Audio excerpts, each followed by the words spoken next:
మహాలక్ష్మికి స్కూటీ నేర్పిస్తున్న చక్రిని మెచ్చుకున్న ప్రతాప్.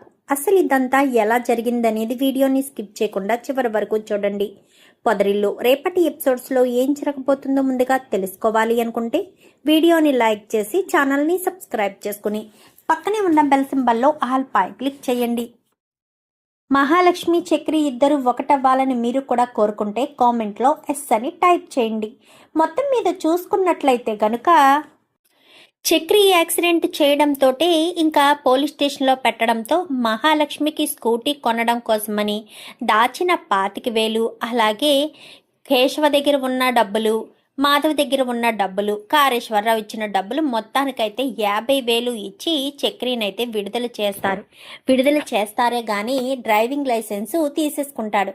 ఎందుకంటే పోలీస్ వాడిని తప్పు చెయ్యకపోయినా తప్పు చేసినట్టుగా తనను తీసుకొచ్చి సెల్లో వేసినందుకు గాను కోపంగా చక్రి చూసేసరికి ఇంకా చక్రి దగ్గర అయితే డ్రైవింగ్ లైసెన్స్ తీసుకుని నెల రోజుల తర్వాత వచ్చి తీసుకువెళ్ళమని చెప్పడంతో చక్రిని తీసుకుని ఇంటికి వచ్చేస్తారు. ఇంకా చక్రికి జరిగిన అవమానానికి చాలా బాధపడతాడు.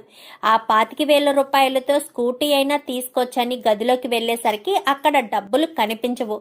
కేశవను అడగడంతో మరి నిన్ను జైలు నుంచి ఎలా విడిపించామనుకుంటున్నావు అని కేశవ కాస్త చెప్పేసరికి ఏదో నీ సొంత డబ్బులు తీసుకొచ్చి విడిపించినట్టు చెప్తావేంట్రా, మరి నువ్వు యాక్సిడెంట్ చేస్తే నా సొంత డబ్బులు ఎక్కడి నుంచి తీసుకురావాలి?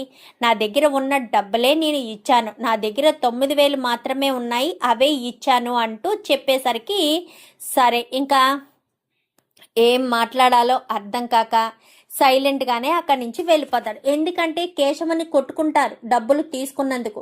మహాలక్ష్మి గసరడంతో వెళ్ళిపోతాడు చక్రి. అక్కడి నుంచి వెళ్ళిపోయేసరికి కేశవ్ కూడా బాధపడుతూనే షెడ్కి వెళ్ళిపోతాడు. ఇంకా అలా షెడ్కి వెళ్ళిపోయేసరికి ఆలోచిస్తూ ఉంటాడు. అవును, మహాలక్ష్మి గారికి స్కూటీ కొనడం కోసమే కదా వాడు దాచిపెట్టాడు. ఈలోపు ఇలా జరిగింది, వాడు ఎంత బాధపడుతున్నాడో ఏంటో అనుకుంటూ తెగ బాధపడుతూ ఉంటాడు కేశవ్. అయితే ఈలోపు ఒక స్కూటీ అయితే తీసుకుని వస్తారు. స్కూటీ తీసుకుని వచ్చేసరికి ఇది అమ్మి పెట్టాలి అని చెప్పాను కానీ ఎంత సార్ అని చెప్పనేసరికి అమౌంట్ అయితే నాకు అర్జెంటుగా కావాలి, ఎంతకో కొంతకి అనేసరికి ఎంతకు అమ్మాలి ఏంటి అని చెప్పి అడిగితే నీ ఇష్టం, ఈ ఖరీదు కట్టించి అమ్మేసే అనగానే సరే అని వెంటనే కేశవ్ అయితే చక్రికి ఫోన్ చేస్తాడు. ముందు చక్రి ఫోన్ లిఫ్ట్ చేయడు, తర్వాత ఫోన్ లిఫ్ట్ చేస్తాడు. ఎక్కడున్నావురా అని చెప్పనేసరికి నేనెక్కడుంటే నీకెందుకు, అయినా నా గురించి నీకు అనవసరం అని చెప్పి చక్రి కోపంగా మాట్లాడతాడు. మహాలక్ష్మి గారికి స్కూటీ కొనాలి అనుకున్నావు కదా, ఒక సెకండ్ హ్యాండిల్ స్కూటీ వచ్చింది అనేసరికి ఇప్పుడు వస్తే నా దగ్గర డబ్బులు లేవు కదా అనగానే ముందు రారా, తర్వాత సంగతి తర్వాత చూద్దామని వెంటనే చక్రిని రమ్మంటాడు. రమ్మనేసరికి చక్రి వెళ్తాడు. వెళ్ళడంతో అక్కడ స్కూటీ బ్లూ కలర్ స్కూటీ చూపించడంతో బాగుందిరా, ఎంతట అని చెప్పాను కానీ ఎంత అంటే ఖరీదు కట్టించి ఎంతో కొంత ఇవ్వమని చెప్పారు. ఆయనకి డబ్బులు ఇప్పుడు చాలా అర్జెంట్ అంట, అందుకోసమే స్కూటీ అమ్మేస్తున్నారంట అనగాని ఇప్పటికిప్పుడు డబ్బులంటే నా దగ్గర లేవు కదా, చైన్ ఉంది కదా, చైన్ తాకట్టు పెట్టి డబ్బులు తీసుకొచ్చి ఇచ్చేద్దాము, తర్వాత చైన్ విడిపించుకుందాము అనగానే ఆ చైన్ అమ్మ జ్ఞాపకార్థం మనం అంతా దాచుకున్నది, ఎన్ని కష్టాలు వచ్చినా చైన్ అయితే ఇవ్వలేదు కదా, ఆ చైన్ అలాగే ఉండనివ్వరా అనగానే మనమేమీ అమ్మేయట్లేదు కదరా, కేవలం తాకట్టు పెడుతున్నాము, పెద్దన్నీకి కూడా చెప్పే తాకట్టు పెడదాము అని చెప్పి సరే అనగానే వెంటనే మాధవ్కి ఫోన్ చేస్తారు. ఏంట్రా చక్రి అనగానే అన్నయ్య, మహాలక్ష్మికి స్కూటీ కొనడం కోసమని డబ్బులు దాచాను, ఇలా పోలీస్ స్టేషన్లో అవసరం అవ్వడంతో కేశవ తీసుకొచ్చి ఇచ్చేశాడు కదా, ఇప్పుడు సెకండ్ హ్యాండ్ స్కూటీ ఒకటి వచ్చిందంట, అది అర్జెంటుగా వాళ్ళకి డబ్బులు కావాలంట అని చెప్పనేసరికి ఇలా ఇవ్వరు అని కేశవ తీసుకుంటాడు. అన్నా, స్కూటీ అయితే బాగానే ఉంది, ఎక్కువ తిరగలేదు, వాళ్ళకి అమౌంట్ అర్జెంట్ కాబట్టి ఒక 25,000 రూపాయలు ఇస్తాను అంటాను, ఏమంటారో చూద్దాం. అది ఇప్పుడు కంటే మన దగ్గర డబ్బులు లేవు కదా, అమ్మ చైన్ ఉంది కదా, అది తాకట్టు పెట్టి 25,000 తీసుకొచ్చి ఆయనకి ఇచ్చేస్తామన్నా ఆయన ఒప్పుకుంటేను అని చెప్పనగానే అమ్మ చైన్ ఎందుకురా అని చెప్పాను కానీ మరి ఇప్పుడు మన దగ్గర డబ్బులు లేవు కదా, ఏదో రకంగా ఇడిపించేస్తామన్నా, చైన్ అయితే పోనివ్వము, అమ్మ జ్ఞాపకార్థం కదా అనగానే సరే మీ ఇష్టం, చైన్ ఎక్కడుందో మీకు తెలుసు కదా, తెలుసన్నా, బెడ్రూమ్లోనే ఉంది కదా, తెలుసు, మేము వెళ్ళి తీసుకుంటామని చెప్పనేసరికి సరే జాగ్రత్త అని చెప్పి మాధవ్ పెట్టేస్తాడు. మరి 25,000 రూపాయలకి ఆయన ఒప్పుకుంటాడా? ఇప్పుడే ఫోన్ చేసి అడుగుతాను అని చెప్పి వెంటనే ఫోన్ చేసి అడుగుతాడు. మేమెవరికో బయటి వాళ్ళకి ఇవ్వడం లేదండి, మా వదిన కోసమే ఈ స్కూటీ తీసుకోవాలనుకుంటున్నాము. 25,000 రూపాయలు అయితే ఇచ్చేస్తాము, ఇప్పుడే ఒక అరగంటలో వస్తే ఇచ్చేస్తాను అనగానే, సరే కేశవ, మీకే అని అంటున్నావు కాబట్టి ఇంక నేను ఏమీ మాట్లాడలేకపోతున్నాను. సరే, నేను ఒక 1 అవర్లో వస్తాను, ఈలోపు క్యాష్ రెడీ చేయించి ఉంచు అనగానే సరేనండి అనేసరికి, సరే పదరా బ్యాంక్కి వెళ్దామని చెప్పి వెంటనే ఆ చైన్ తీసుకుని బ్యాంకుకి వెళ్తారు. వెళ్ళి తాకట్టు పెట్టి అమౌంట్ 25,000 రూపాయలు తీసుకుంటారు. తీసుకుని సరాసరి షాప్ దగ్గరికి వెళ్ళిపోవడంతో ఆల్రెడీ ఆయన షాప్ దగ్గరికి వచ్చి కూర్చుని ఉండగా కేశవకి ఫోన్ చేస్తారు. సార్ వచ్చేస్తున్నాం సార్, ఒక్క 10 నిమిషాలు వెయిట్ చేయండి, వచ్చేస్తున్నామని చెప్పి, మీరు ఈలోపు కాగితాలు అవి తీసుకొచ్చారండి, సి బుక్ అది అనగానే అన్నీ తీసుకొచ్చాను అనేసరికి సరే అని వీళ్ళిద్దరూ వెళ్తారు. వెళ్ళడంతో ఆ 25,000 రూపాయలు అతనికి ఇచ్చేసి, అతని దగ్గర ఉన్న 2-3 కీస్ ఉంటాయి, ఆ 2-3 కీసు, అలాగే బండి సి బుక్, అన్ని కాగితాలు, పొల్యూషను, ఇన్సూరెన్సు అన్నీ కూడా ఉన్నాయి. నెక్స్ట్ ఇయర్ వరకు కూడా చేయించుకునే పని ఉండదు, నేను మొన్ననే చేయించాను, ఇప్పుడు మేము వేరే ఊరు వెళ్ళిపోతున్నాము, అందుకోసమే మా కేశవ, అంతకు మించి ఏమీ లేదు, లేదంటే మా అమ్మాయి వేసుకుని తిరిగేదే కదా, తనకి పెళ్లి జరిగింది కదా, అందుకే స్కూటీని పక్కన పడేసింది, నా బండినే తీస్తున్నాను తప్ప స్కూటీని పక్కకు తీయడం లేదు, అందుకే అమ్మేశాను అనేసరికి సరే సార్ అని చెప్పి ఇంకా కేశవ సంతోషంగా అతన్ని పంపిస్తాడు. మాధవ్ అయితే ఇంకా చక్రి అయితే చాలా మంచి స్కూటీరా అని చెప్పనేసరికి, అవునరా, నేను చూడగానే అదే అనుకున్నాను, పెద్దగా నలగలేదు, ఎక్కువ కిలోమీటర్లు కూడా తిరగలేదు, చాలా తక్కువ తిరిగింది, ఎలాంటి స్కూటీ తక్కువ ధరకి దొరికిందంటే అదృష్టమే అని చెప్పి మాట్లాడేసరికి, అవును సరే, నేను స్కూటీ వేసుకుని ఇంటికి వెళ్తాను అనేసరికి, నేను వస్తానురా అని ఇంకా ఇద్దరు కూడా ఇంటికి వచ్చేస్తారు. రావడంతో స్కూటీని తీసుకొచ్చి బయట పెట్టి, నేను వెళ్ళి మహాలక్ష్మి గారిని తీసుకొస్తాను, మీరు ఈలోపు ఒక దుప్పటి వెయ్యండి అని చెప్పి అనగానే సరేనని ఇంకా వాళ్ళు ఒక దుప్పడేస్తారు. ఆ దుప్పటి నిండా కూడా చిరుగులే ఉంటాయి, అంటే చిరిగిపోయి ఉండడంతో ఆ దుప్పటిని చూడడంతో కళ్ళు మూంచి బయటికి తీసుకొస్తాడు కదా, ఇంక ఇలాగే ఉండండి అని చెప్పి ముగ్గురిని కూడా స్కూటీకి అడ్డంగా నిలబెట్టేసి మహాలక్ష్మిని తీసుకొచ్చి ఎదురుగా నిలబెట్టేసరికి, ఏంటి వీళ్ళ ముగ్గురు ఇంత దగ్గరగా నిలబడ్డారు, మీకు ఒక సర్ప్రైజ్ ఇవ్వడం కోసమని. నాకు సర్ప్రైజా, ఏంటది అని చెప్పాను. కానీ పక్కకు ముగ్గురు కూడా ఒక్కసారిగా పక్కకు తప్పుకోవడంతో వెంటనే ఇంకా స్కూటీని చూసి ఒక్కసారిగా ఎగ్జైట్మెంట్ ఫీల్ అవుతుంది మహాలక్ష్మి. ఏంటిది, నాకోసమేనా అని చెప్పాను. కానీ అవును, మీకోసమే మహాలక్ష్మి గారు, మీరు బస్సులో వెళ్తూ ఇబ్బంది పడుతున్నారు కదా, అలా మీరు ఇబ్బంది పడకుండా ఉండడం కోసమే ఈ స్కూటీ తీసుకున్నాను అని చెప్పి ఇంకా చక్రి చెప్తాడు. అయినా ఇంత డబ్బు ఎక్కడిది, పైగా నిన్న పోలీస్ స్టేషన్లోనే డబ్బు మొత్తం ఇచ్చేశారు కదా అని చెప్పాను. కానీ అదంతా మీకెందుకు, మీరు ఇబ్బంది పడకూడదు అని ఈ స్కూటీ నేను తీసుకుని అని చెప్పాను. కానీ మీరు ప్రతిరోజు ఈ స్కూటీలోనే ఆఫీస్కి వెళ్ళాలి, మీరు వెళ్తూ ఈ కన్నాని కాలేజీలో డ్రాప్ చేసి మీరు వెళ్ళండి అని చెప్పి ఇంకా మహాలక్ష్మి కాస్త చెప్తుంది. చెప్పేసేసరికి చాలా మహాలక్ష్మి కాస్త చక్రి చెప్పడంతో చాలా సంబరపడిపోతుంది. అయినా నాకు స్కూటీ నడపడం రాదు కదా అని చెప్పి మహాలక్ష్మి ఇంకా బొంగమూతి పెట్టుకున్నట్టుగా, ఏదో చిన్నపిల్ల, నాకు అది ఇచ్చినా నాకు తినడం రాదు అని చెప్పి, అవునా మీకు స్కూటీ నడపడం రాదా, నేను ఉన్నాను కదా, నేను మీకు నేర్పిస్తాను సరేనా అని చెప్పనేసరికి, ఏం అవసరం లేదు కన్నా, నీకు స్కూటీ నడపడం వచ్చా అనగానే వచ్చొదినా అనేసరికి, అయితే మనం ఈరోజే స్కూటీ నేర్చుకుందామని ఇంకా ఇద్దరు స్కూటీ నడుపుతూ ఇలాగ వెళ్ళాలి, ఇలా చేయాలి అంటూ అలా స్కూటీని ఎక్కించుకొని తీసుకెళ్తూ ఉంటాడు. చూసావన్నయ్య, మహాలక్ష్మి గారు ఇబ్బంది పడకుండా ఉండడం కోసం నేను స్కూటీ తీసుకొస్తే, ఇప్పుడు చూడు, నన్ను నేర్పించమనకుండా కన్నాని నేర్పించమంటున్నారు, ఆ కన్నాగాడే పొట్టోడు, వాడేం నేర్పిస్తాడు అనగానే, వదిలేసేరా, నువ్వు నేర్పిస్తే తను ఇబ్బంది పడుతుందేమో. కన్నానైతే తను సొంత తమ్ముళ్ళ, ఒక సొంత కొడుకులా అనుకుంటుంది కదా. సో అందుకని తనని నేర్పించమనుంటుంది. సర్లే వదిలేసే. నీకైతే మహాలక్ష్మి గారికి స్కూటీ కొనిపెట్టడం ఇష్టమైంది కదా, దానికి సంతోషపడుతున్నాము. చాలా సంతోషం రా.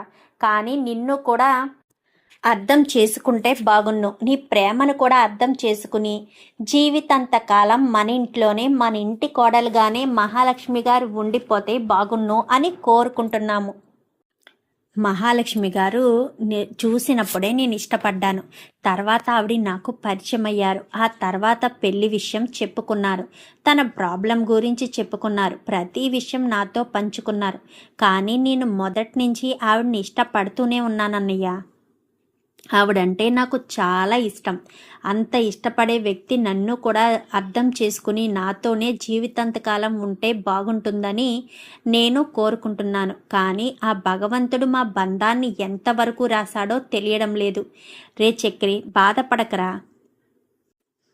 ఎప్పటికైనా మహాలక్ష్మి గారు నీ మనసును అర్థం చేసుకుని నిన్ను తన భర్తగా యాక్సెప్ట్ చేస్తారని నాకు నమ్మకం ఉంది అనేసరికి ఇంకా ఈలోపు కన్నా స్కూటీని అటు ఇటు తిప్పుతూ ఇంకా ఒక చోట నిలబడిపోయి వెళ్ళండి, ఇలాగే వెళ్ళండి అని చెప్పి ఇంకా మహాలక్ష్మిని స్కూటీ ఇచ్చి వదిలేస్తాడు. వదిలేసేసరికి మహాలక్ష్మి కాస్త వెళ్ళి ఒక గోడకు గుద్దుకుని పడిపోతుంది. పడిపోవడంతో గబ్బగబ్బా వెళ్ళి ఇంకా కన్నా, కేశవ వీళ్ళంతా కూడా మహాలక్ష్మిని పట్టుకుని లేపేసరికి ఏం కాలేదు అనగానే, రే ఏంట్రా ఈ నేర్పించడం ఏంటి, అప్పుడే తనకు ఎందుకు స్కూల్కి నేను నేర్పిస్తా అన్నా అని చెప్పాను. కానీ నువ్వు వెళ్ళు నేర్పించాను. కానీ ఏం అవసరం లేదు అనేసరికి, ఏం కాదులే అమ్మ మహాలక్ష్మి, వెళ్ళు నేర్పించమని.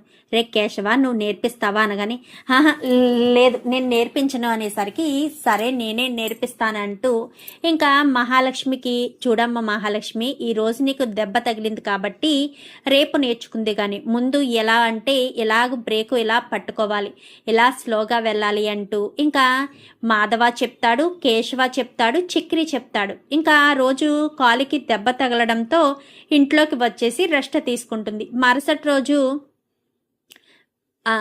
ఈ సెలవులంటే సాటర్డే సండే 2 రోజులు వస్తుంది కదా. సో మరుసటి రోజు ఆఫీస్కి వెళ్ళిపోతుంది.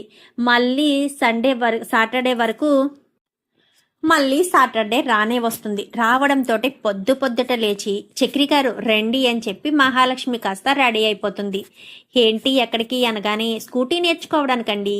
నేను మండే కల్లా స్కూటీ వేసుకుని ఆఫీస్కి వెళ్ళవద్దా? ఎన్ని రోజులు బస్కి వెళ్ళాలి? ఇప్పటికే స్కూటీ రాక నేను ఆ బస్ మీద ఇబ్బంది పడుతున్నాను. మీరు నా కోసం ఎంతో అభిమానంగా స్కూటీ తీసుకొచ్చినప్పుడు నేను స్కూటీ మీదే వెళ్ళాలి కదా అని చెప్పి మహాలక్ష్మి అనేసరికి, సరే పదండి అని. అమ్మ మహాలక్ష్మి ఈ టీ తాగేసి వెళ్ళమ్మా, పొద్దుటే పరగడుపునలా వెళ్ళకూడదు అని చెప్పాను. కానీ సరేనని కూర్చుని ఇంకా ఇద్దరు కూడా టీ తాగుతారు. తాగిన తర్వాత పదండి వెళ్దామని బయలుదేరతారు.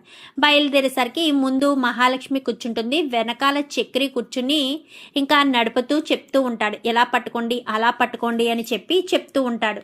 చెప్తూ ఉండేసరికి ఇంకా మహాలక్ష్మి వెనకాల చక్రి ఉన్నాడు అన్న ధైర్యంతో స్కూటీని నడుపుతూ ఉంటుంది. చక్రి అయితే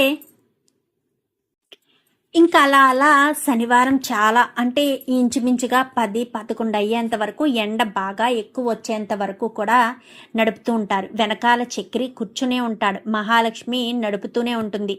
ఇంకా అలాగే స్కూటీ మొత్తం నేర్చుకున్న తర్వాత మళ్ళీ ఇంకా చాలు వచ్చేయండి, ఇంకా ఎండలో తిరిగింది చాలు అని చెప్పడంతో ఇంకా లోపలికి వచ్చేస్తారు. లోపలికి వచ్చేసిన తర్వాత ఇంకా ఇద్దరు కూడా కూర్చుని ఉండగానే చక్రి ఇద్దరు టిఫిన్ చేసిన తర్వాత చక్రి బయటికి వెళ్ళబోతూ ఉంటాడు. ఎక్కడికి వెళ్తున్నారు అనగాని, చిన్న పని మీద బయటికి వెళ్తున్నాను అనేసరికి, స్కూటీ వేసుకునే వెళ్తారా అనగాని, అవును అనేసరికి, నాకు కొన్ని కాస్మెటిక్స్ కావాలి, నన్ను కూడా తీసుకువెళ్తారా అని చెప్పి మహాలక్ష్మి అడుగుతుంది.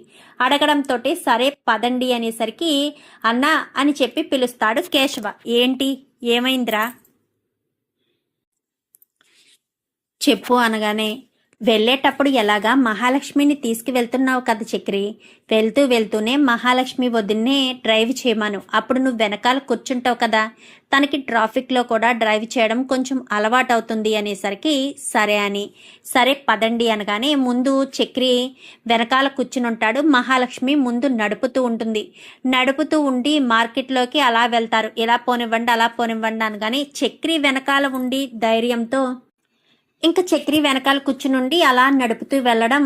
అప్పుడే సిటీలోకి వచ్చిన ప్రతాప్ కారు దిగి చూస్తూ ఉంటాడు. మహాలక్ష్మి నడుపుతూ ఉంటుంది, వెనకాల చక్రి ఎలా పోనివ్వండి అలా పోనివ్వండి అంటూ చెప్పడంతో ఇంకా అదంతా చూసి ప్రతాప్ షాక్ అవుతాడు. అంటే మహాలక్ష్మికి స్కూటీ నేర్పిస్తున్నారా? మహాలక్ష్మి స్వేచ్ఛగా బ్రతుకుతుంది. తను మా ఇంటి దగ్గర ఉన్నప్పుడు మిస్ అయినా స్వేచ్ఛ అంతా కూడా వాళ్ళ ఇంటి దగ్గర దొరుకుతుంది. 5 మగవాళ్ళు ఉన్నారు అని నేను కంగారు పడ్డాను. నేను ఆ ఇంటికి వెళ్ళినప్పుడు ఇంకా ప్రతాప్ చూసి చాలా సంతోషపడతాడు. ఇంకా ఇద్దరు కూడా అలా మార్కెట్లోకి వెళ్ళి కావాల్సిన కాస్మెటిక్స్ అన్నీ కూడా కొనుక్కుని ఇంకా అక్కడి నుంచి కాస్త వెళ్ళిపోతాడు. వెళ్ళిపోయేసరికి ఇంకా మహాలక్ష్మి అవన్నీ కూడా చూసుకుని ఇంటికి వెళ్ళి, నాకు స్కూటీ వచ్చేసింది పెద్ది, నేను మార్కెట్లో నేనే నడుపుతున్నాను. అవునమ్మా మహాలక్ష్మి, భయమేమీ వేయలేదు కదా, వెనకాల చక్రి ఉన్నాడు కదా పెద్ది, చక్రి ఉండడం వల్ల నాకు ఏ భయమూ అనిపించలేదు. పైగా చక్రి ఉండడం వల్ల నేను ఏమాత్రం టెన్షన్ పడకుండానే స్కూటీ నడిపేశాను పెద్ది. చాలా చాలా సంతోషంగా ఉంది పెద్ది నాకు అనేసరికి, సరేనమ్మా, మనం ఇక్కడ ఈ వీధిలో కూడా నువ్వు ఒక్కదానివి చక్రి వెనకాల లేకుండానే వెళ్తేనే నువ్వు ఒక్కదానివి నడపగలవో లేదో తెలుస్తుంది. అయినా ఇప్పుడే వద్దమ్మా, ఒక నెల రోజుల వరకు ఇలాగే నేర్చుకో. నువ్వు వెళ్ళే దారిలో ఫుల్ ట్రాఫిక్ ఉంటుంది కదా. సరే పెద్ది, నువ్వు చెప్పినట్టే అవును నేను చేస్తాను పెద్ది. నీ మాట ఎప్పుడైనా నేను కాదన్నానా? నువ్వు ఏం చేసినా నా మంచి కోసమే చేస్తావని నాకు తెలుసు పెద్ది అని చెప్పనేసరికి సరేనమ్మా అని చెప్పాను. కానీ రే చక్రి, మహాలక్ష్మికి పూర్తిగా స్కూటీ వచ్చేంత వరకు ఒక నెల రోజులు అబ్జర్వేషన్ చెయ్యి. తనకి ఏదైనా భయం వేస్తుంది అనిపించేసరికి నువ్వు వెనకాల ఉండి చూసుకో. ఎందుకంటే ఏదైనా చిన్న చిన్న దెబ్బలు తగిలితే తర్వాత బాధపడాల్సిన పరిస్థితి వస్తుంది. అలా మహాలక్ష్మి బాధపడుతూ ఉంటే మనం తట్టుకోలేమురా అని చెప్పనేసరికి సరే అన్న, నేను చూసుకుంటాను అని చెప్పి ఇంకా చక్రి చెప్తాడు. ఎందుకు పెద్ది నా మీద మీకు అంత అభిమానం? మా ఇంట్లో ఆడదిక్కు లేక చాలా సంవత్సరాలైంది. నువ్వు ఎప్పుడైతే ఇంట్లో అడుగు పెట్టావో అప్పుడే ఇంటికి మహాలక్ష్మి అడుగు పెట్టినట్టుగా అనిపించింది. పైగా నీ పేరు కూడా మహాలక్ష్మియే కావడం, నువ్వు మా ఇంట్లో అడుగు పెట్టినప్పటి నుంచి కూడా మేమంతా చాలా సంతోషంగా ఉన్నాము. అందుకేనమ్మా, నువ్వంటే మాకు చాలా అభిమానం. నీకు ఏ చిన్న కష్టం రాకుండా చూసుకోవాలనేదే మా తాపత్రయం. నువ్వు మా ఇంట్లో ఉంటే మహాలక్ష్మి మా ఇంట్లో ఉన్నట్టే అనిపిస్తుంది. ఒక ఆడదిక్కు మా అమ్మ మా ఇంట్లో ఉన్నట్టు అనిపిస్తుంది. మా అందరికీ నువ్వు అమ్మలా ఉంటే మా నాన్నకు కూడా నువ్వు అమ్మలానే ఉన్నావు. మా నాన్న మా మాట ఎవ్వరి మాట వినడు, కానీ నువ్వు కనిపించేసరికి భయపడతాడు. అంతలా భయపడేటట్టుగా అంటే నువ్వు భయపెడుతున్నావని కాదు, నీ మీద ఉన్న అభిమానం మేము అలా చూపిస్తున్నాము. అభిమానించే వాళ్ళ ముందు తప్పు చేయకూడదు కదా. సో మా నాన్న విషయం కూడా అంతే. మేము ఎంత తాగొద్దని చెప్పినా మా నాన్న ఎప్పుడు కూడా తాగడమే చేసేవాడు. తన లోకం తనది, తను తీరే తనది. కానీ నువ్వు వచ్చినప్పటి నుంచి గమనిస్తూనే ఉన్నావు కదా మా నాన్న విషయంలో. ఎలా గమనించావు? అలానే మా నాన్న పూర్తిగా మారిపోయాడు, కేవలం నీ వల్ల అని చెప్పి ఇంకా మాధవ చెప్పేసరికి నిజంగా ఆయన కూడా మారారు. స్టార్టింగ్లో వేరేలా ఉండేవారు. అయినా ఇక్కడికి వచ్చిన కొత్తలో నాకు కూడా చాలా భయంగానే అనిపించేది. ఒక్కొక్కరిని చూస్తే అంటే 5 మగవాళ్ళు ఉన్న మధ్యలో ఒక ఆడపిల్లని ఉండాలి అంటే నాకు మాత్రం భయం వేస్తుంది కదా. కానీ ఇప్పుడు నేను చాలా ధైర్యంగా ఉన్నాను. అందుకే ఆ రోజు చక్రి డబ్బులు దొంగతనం చేసి తీసుకుని వెళ్ళిపోయాడు అని చెప్పి మా నాన్న మా అన్నయ్య నన్ను ఎంతగానో మభ్యపెట్టి మాయ చేయాలని చూసినా ఖచ్చితంగా నేను చెప్పాను, చక్రి అలాంటి వాడు కాదు. ఆ ఇంట్లో వాళ్ళు ఎవ్వరు కూడా అలాంటి మనుషులు కాదు. నీతి నిజాయితీగా కష్టపడి సంపాదించుకోవాలనుకునే మనుషులే తప్ప అలాంటి వాళ్ళు కాదు అని ఖచ్చితంగా చెప్పాను పెద్ది. నా నమ్మకం వమ్ము కాలేదు. కానీ మా నాన్న ఇలా చేస్తారని కలలో కూడా అనుకోలేదు అని చెప్పి మాట్లాడేసరికి ఇంకా ఏం మాట్లాడాలో అర్థం కాక సైలెంట్ అయిపోతాడు. సైలెంట్ అయిపోయేసరికి సరేనమ్మ మహాలక్ష్మి, రోజు రోజుకి కొద్దిగా పూర్తిగా 1 నెల రోజుల పాటు నేర్చుకో. ఎలాగా చక్రికి బయటికి వెళ్ళే పని ఉండదు కదా, డ్రైవింగ్ లైసెన్స్ తీసుకున్నారు కాబట్టి చక్రి బయటికి వెళ్ళడు. సో నీకు దగ్గరుండి నేర్పిస్తాడు అని చెప్పాను. కానీ అలాగే పెద్ది అని చెప్పి ఇంకా మహాలక్ష్మి కాస్త వెళ్ళిపోతుంది. రేపే చక్రి, మహాలక్ష్మి మనసులో నువ్వు గొప్పవాడిగా ఉండాలి. తప్పులు చేస్తే మహాలక్ష్మికి నచ్చడం లేదు కదా, ఆ తప్పులు మాత్రం చేయకు. మహాలక్ష్మి దృష్టిలో నువ్వు మంచివాడిగా ఉంటే మహాలక్ష్మి నీతో కలిసి జీవించడానికి అవకాశం ఉంటుందని నా మనసు కనిపిస్తుంది. ఈ ఇంటికి ఒక గెస్ట్లా వచ్చిన మహాలక్ష్మి ఎప్పటికీ ఇంట్లోనే శాశ్వతంగా ఉండిపోయే పరిస్థితి నువ్వే తీసుకురావాలి. అది నీ చేతుల్లోనే ఉంది. అలాని నిన్ను తప్పు చేయమని నేను చెప్పను. అర్థం చేసుకుని తన మనసు తెలుసుకుని మసులుకుంటే బాగుంటుంది చక్రి. తర్వాత నీ ఇష్టమని చెప్పి ఇంకా మాధవ చెప్తాడు. సరే అన్నా అని చెప్పి ఇంకా చక్రి కాస్త బయటికి వెళ్ళిపోతాడు. ఇంకా మహాలక్ష్మి గదిలోకి వెళ్ళిపోయి చక్రి నేర్పించాడు కదా అవన్నీ కూడా ఒక్కసారి కళ్ళు మూసుకుని అలా వెళ్ళాలి ఇలా వెళ్ళాలి అన్నీ కూడా జ్ఞాపకం తెచ్చుకుని చాలా సంతోషపడిపోతుంది. నేను ఆ ఇంట్లో ఉన్నప్పుడు చేయలేనివన్నీ ఇంట్లో ఇక్కడ చేస్తున్నాను. నేను స్వేచ్ఛగా ఉంటున్నాను. వంటగదిలోకి వెళ్ళి వంట చేస్తున్నాను. ఆ కన్నాతో ఎంతో చనువుగా ఉంటున్నాను. నారాయణ గారు నన్ను చూస్తేనే సుపుత్ర, అమ్మ అంటూ ఎంతో ప్రేమగా ఉన్నారు. నాకు ఈ ఇంట్లోనే ఉండాలనిపిస్తుంది. ఈ ఇంటి ప్రేమ నాకు కావాలనిపిస్తుంది అని చెప్పి మహాలక్ష్మి అనుకుంటుంది. ఇంకా మరుసటి రోజు మహాలక్ష్మి కాస్త బయలుదేరి ఆఫీస్కి వెళ్దాం అనుకుంటుంది పొద్దుట. ఆ పొద్దుటే ప్రతాప్ ఇంటికి వస్తాడు. ఇంటికి వచ్చేసరికి అమ్మ మహా అని చెప్పాను కానీ ఎవరు మీరు అని చెప్పాను కానీ అమ్మ మహా నా మీద ఇంకా కోపం పోలేదా అని చెప్పనేసరికి మీ మీద కోపమా, మీ మీద నాకెందుకు కోపం ఉంటుంది, అసలు మీరెవరు అని చెప్పాను కానీ అంటే నన్ను ఇంకా కోపపడుతున్నావా, నేను ఆ రోజు చక్రి విషయంలో చేసింది తప్పే. ఎందుకంటే నా కూతురు నా దగ్గరే ఉండాలి అన్న ఒకే ఒక్క కారణం చేతే నేను అలా ప్రవర్తించాల్సి వచ్చింది.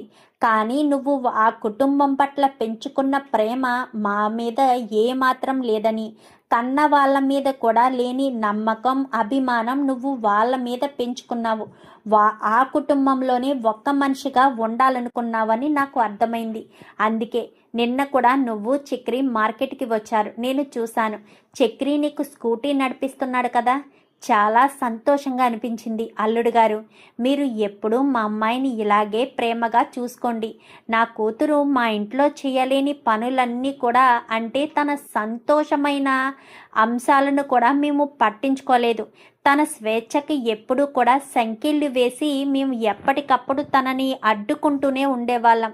కానీ ఈరోజు మహాలక్ష్మి అంత స్వేచ్ఛగా అంత స్వతంత్రంగా ఉంది అంటే దానికి కారణం మీరే. మీ వల్లే మహాలక్ష్మి అంత సంతోషంగా ఉంది. మహాలక్ష్మి అలా సంతోషంగా ఉండడానికి మీ కుటుంబమే కారణం. నాకు చాలా సంతోషంగా ఉంది అల్లుడు గారు. ఎప్పటికీ మీరు ఇలానే ఉండండి. ఎవ్వరూ మిమ్మల్ని వేరు చేయలేరు. అమ్మ మహా, నీకు మా మీద ఎప్పుడు కోపం తగ్గితే అప్పుడే మా ఇంట్లో అడుగుపెట్టు. అప్పటి వరకు నిన్ను ఇబ్బంది పెట్టము. ఉద్యోగం కూడా వచ్చిందంట కదా, ఉద్యోగానికి కూడా వెళ్తున్నావా? జాగ్రత్తమ్మ, జాగ్రత్తగా చేసుకో. నీ ఆశలు నీ కలల్ని మేము చిదిమెయ్యాలని ప్రయత్నం చేశాము. నీ సర్టిఫికెట్స్ కూడా నాశనం చేశాను. చక్రియే నీకు సర్టిఫికెట్ తెప్పించాడంట కదా. చక్రి నీకు తోడుగా ఉంటే ఇంకా నీకు ఎప్పుడు ఏ కష్టం రాదు. నీకు ప్రతి క్షణం తోడుగా వెన్నంటి నీడలా, పగలు రాత్రి కంటి పాపలా, కంటికి రెప్పలా నీకు కంచె వేసుకుని కాపు కాస్తారని, కుటుంబం అంతా నీకు రక్షణగా ఉంటారని నాకు అర్థమైందమ్మా. నేను ఇంకా ప్రశాంతంగా ఉంటాను. నా ఇంట్లో ఉన్నా నువ్వు స్వేచ్ఛని కోల్పోతావు. ఈ ఇంట్లో స్వేచ్ఛగానే ఉంటూ నీ జీవితాన్ని సంతోషమయం చేసుకుంటున్నావు. నీవు ఇంత సంతోషంగా ఉండడం నాకు చాలా హ్యాపీనెస్ అనిపిస్తుంది అని చెప్పి ఇంకా మహాలక్ష్మికి కాస్త ప్రతాప్ చెప్పి అక్కడి నుంచి వెళ్ళిపోతాడు. వెళ్ళిపోయేసరికి మహాలక్ష్మి ఇంకా బయలుదేరదామా అని చెప్పాను. కానీ ఇంకా చక్రి అయితే స్కూటీ మీద మహాలక్ష్మిని అంటే మహాలక్ష్మికి ట్రాఫిక్లో వెళ్ళడం అది తెలియాలి అని చెప్పి వెనకాల చక్రి ఉండి మహాలక్ష్మిని ప్రతిరోజు కూడా ఆఫీస్ దగ్గర డ్రాప్ చేయడం, మళ్ళీ ఈవినింగ్ స్కూటీ మీద వెళ్ళి అంటే నడిపేది మహాలక్ష్మియే కానీ వెనకాల సపోర్ట్గా చక్రి ఉంటాడు. చూద్దాం మీరు రాబోయే ఎపిసోడ్స్లో ఇలాగే జరగాలని మీరు కూడా కోరుకుంటే వీడియో నచ్చితే లైక్ చేసి ఛానల్ని సబ్స్క్రైబ్ చేసుకోండి. Thank you for watching.